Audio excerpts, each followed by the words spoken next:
السلام علیکم دوستو، حضرت علی ابتدائی اسلام کا ایک واقعہ بیان کرتے ہیں کہ ہم حضور صلی اللہ علیہ وآلہ وسلم کی خدمت میں بیٹھے ہوئے تھے۔ اتنے میں ایک اجنبی آیا جس کے چہرے اور لباس سے ظاہر ہوتا تھا کہ وہ بہت دور سے آیا ہے۔ ہمارے مقابل کھڑے ہو کر اس نے کہا، آپ میں سے محمد صلی اللہ علیہ وآلہ وسلم کون ہیں؟ ہم نے حضور صلی اللہ علیہ وآلہ وسلم کی جانب اشارہ کیا تو اجنبی حضور صلی اللہ علیہ وآلہ وسلم سے مخاطب ہوا اور یہ کہا کہ پہلے میں آپ کو اپنے بت کی بات بتاؤں یا آپ مجھے اپنے رب کے احکام سنائیں گے؟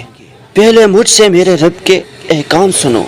حضور صلی اللہ علیہ وآلہ وسلم نے کہہ کر فرمایا کہ اسلام کی بنیاد 5 چیزوں پر ہے۔ 1، لا الہ الا اللہ محمد الرسول اللہ کی گواہی دینا۔ 2، نماز قائم کرنا۔ 3، زکوٰۃ ادا کرنا۔ 4، رمضان کے روزے رکھنا۔ اور 5واں، اگر توفیق ہو تو حج کرنا۔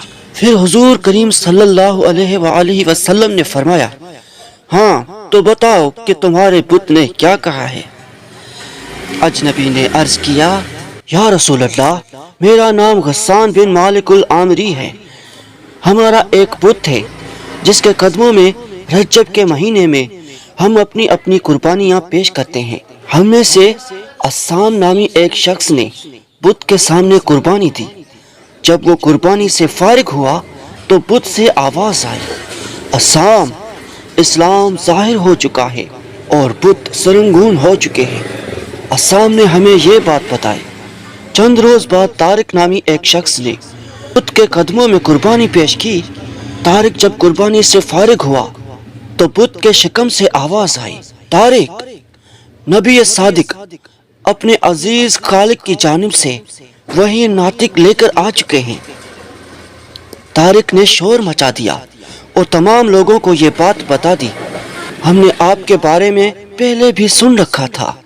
اس طرح ہم لوگ گم گم میں پڑ گئے، یہاں تک کہ 3 روز ہوئے ہیں۔ یہی واقعہ میرے ساتھ بھی پیش آیا ہے۔ میں بھی جب قربانی سے فارغ ہوا تو بت نے فصیح زبان میں کہا، غسان، جاء الحق وزح الباطل، بنی ہاشمی مبعوث ہو چکے ہیں، ان کے غلاموں کو سلامتی اور دشمنوں کو ندامت ہے۔ یہ کہہ کر بت اوندھے منہ گر پڑا۔ غسان نے اپنی داستان ختم کی اور حضور کریم صلی اللہ علیہ وآلہ وسلم کے دست حق پرست پر مشرف اسلام ہو گیا۔ صحابہ نے تکبیر کا نعرہ بلند کیا۔ دوستو، اگر یہ ویڈیو آپ کو پسند آئی ہے تو ہماری ویڈیو کو لائک کیجئے اور ہمارے چینل کو سبسکرائب کیجئے۔ خدا حافظ۔